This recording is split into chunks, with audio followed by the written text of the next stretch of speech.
Welcome back. If you're new here, my name is Chris, and for the past decade, I've worked in the digital advertising industry.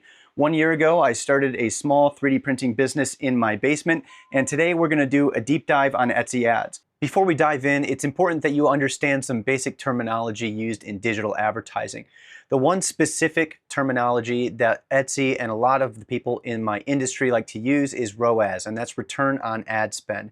Later in this video, when we break down the exact numbers, I'll show you why return on ad spend is probably the worst way that you can calculate your investment. And also, if you do that, you're most likely going to lose money. If you're already familiar with terms like impression, click-through rate, conversion rate, and so on, you can just skip forward past this section. I'll have everything timestamped below when we get into the numbers. For all digital advertising, these are the basic metrics that you're going to need to know. First is impressions, or in Etsy's case, views. This is the total amount of ads going out into the marketplace that customers will see as they're shopping. Next is going to be click, and that's the amount of people who actually clicked on that ad to go to see your product listing.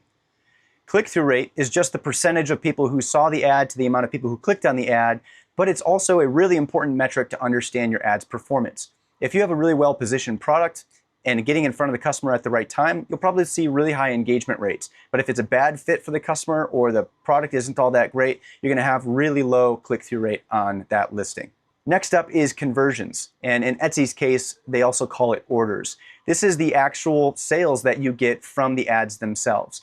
Now, one thing Etsy leaves out, which is a very important metric in the digital advertising space, is what we call the conversion rate. That's the amount of people who clicked on an ad to the amount of people who actually decided to purchase a product. This is another key metric that determines ad performance and is a good way to benchmark if this is working or not. The last two metrics are spend and cost per conversion. Now, spend is just the total amount of money that you gave Etsy to drive people to your listing. One thing to note here is that Etsy runs what we call pay-per-click advertising. So technically, you only pay Etsy when somebody clicks on your ad, not sees it. The last one is cost per conversion. Now, this is where Etsy does a major disservice, the first of two. Etsy does not calculate cost per conversion, and the way you can calculate it is by taking your spend that you gave Etsy and dividing that by the total amount of orders that you actually got from the ads. This will give you what we call an acquisition cost or cost per conversion. This gives us a better benchmark to understand if you're going to make money or lose money on each one of those orders. As we go, if you have questions, feel free to drop it below. There's going to be a lot of information in this video all the way up until the end, so I hope you stick around. To make this data easier to understand, we're first going to start in Etsy, look at my dashboard and last year's performance. Then I'm going to break out the numbers and do a comparison to show you what my actual return on investment was for last year. And then lastly, we'll go in and look at what changes I've made and how I plan to tackle that issue and what type of return I hope to get in 2025. So this is the back end of Etsy's ad platform. Now what we can see here is I've got the date range for 2024, and what Etsy is saying is that I spent $1,074 and I made $1,855. The way Etsy calculates ROAS, or return on ad spend, they're telling me that I made 1.72 times return on investment. Last year, I made 78 orders, and in the grand scheme of things, that was only 20% of my total order volume. Now, next thing to check though is scrolling down, we can actually see the breakout of what types of listings were actually driving different orders. I actually had quite a lot of listings running ads at some point, and really, we don't need to even focus on any of these down here that didn't drive orders because that $5 didn't make me any money, and so on and so forth. So for this discussion, we're really going to focus on the main areas, and it is these top three listings are where the vast majority of my money in ads went. Now, we can see that according to Etsy, Etsy is saying that I made 2.26 times the amount that I spent. I spent $464 and made $1,048, and I'll let you quick pause if you want here to look at these numbers.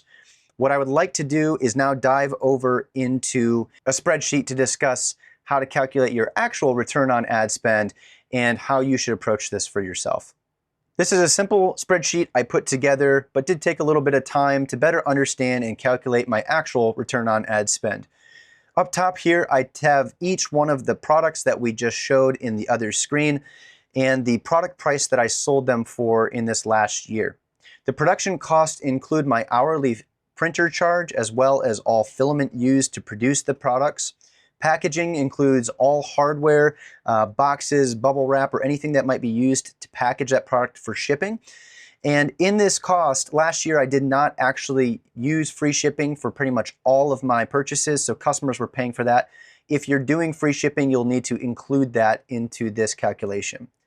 Next, I have estimated fees for Etsy. One thing to note is that the amount of money that Etsy says you're making on a sale and what they're using to calculate their return on ad spend is your top line. It does not include the fees that they charge you when they do that math. So I've included those here. Next is I always like to be conservative, and I offer a 15% discount for people who either favorite the item or if they abandon their cart. So I do have quite a few people who use the 15% off discount to help push them over the line to purchase the product. So I've decided to factor that in to be conservative. What that leaves me with is my net profit before ad spend for an individual sale. Next, I took the total sales of units for the entire year and calculated my total net before ad spend. Last but not least, I've taken the ad spend that I've actually put towards these different products from Etsy's dashboard, and you can very clearly see that the Hopper was the only product that I made any money on advertising. On every other product that I sold, I lost, and then I added up the all remaining ad spend, in total losing $134.70 over the course of the entire year. Now, being somebody who's worked in the advertising industry for the last decade, this is not an acceptable number that I will go into 2025 with. In a moment, we'll walk through a few changes and things that I'm doing to drive a better ROI. This past year, I kind of had the mindset of I was willing to spend X amount of dollars, in this case around $1,000, over the course of the year, and basically do a set it and forget it, and let's see how Etsy's platform works. What this tells me is that Etsy is much more interested in showing top-line return on ad spend based off of gross sales, giving you an inaccurate number that they know actually drives their bottom line higher.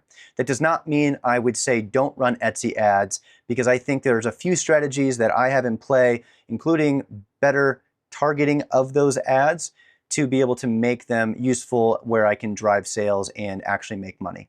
Looking at last year's number again, you can see that my return on ad spend according to Etsy was 2.26 for last year, but my actual number was 1.4. This year so far, based on a few changes I've made, you can see that my return on ad spend is 6.2, which if I do the math that we just showed, it's actually 3.7.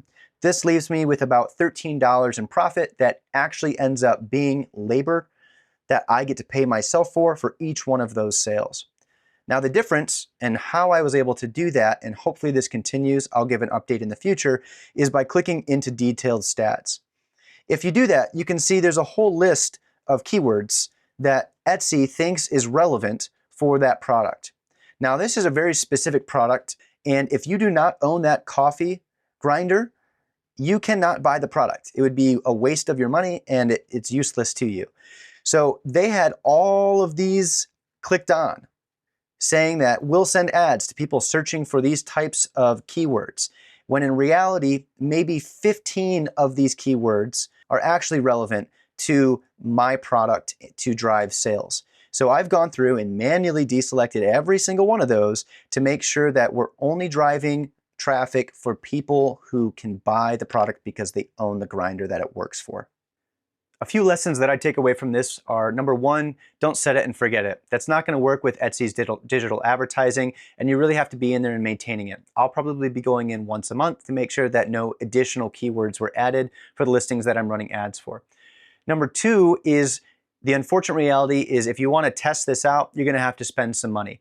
Now, Etsy conveniently takes that money out of your account before it enters your bank. So if you're losing money, you're actually pulling that from non-ad sales that you're getting. So it's really easy to forget or feel like you're making money, although you aren't. So probably budget around $100 to $200, depending on how expensive your product is or a whole bunch of other factors to be able to test if the ads are even going to work. The last thing is ads are not the solution you should be looking for. As a business, if you grow and are fully reliant on advertising to float your business, you are going to be in for a world of hurt. Your best business comes from referrals, good products, organic marketing, and search engine optimization, whether it's on Etsy, YouTube, Google, or any of these other platforms. Try to build a brand, try to drive customers that really like you and want to share what you have to offer, and that's where you're going to get your best success and growth over time. I'm doing both, and like I said, everything we walked through was only 20% of my total sales for this year. If you made it this far, thanks again. That one was a doozy to make. There's just so much technical information there, and I'm sure I missed something that I'll see in a few days from now. Thanks again for being a part of this. I look forward to 2025, and I think Etsy ads do have a place in that strategy. Otherwise, I'll see you later this week with just another business update. Talk to you soon.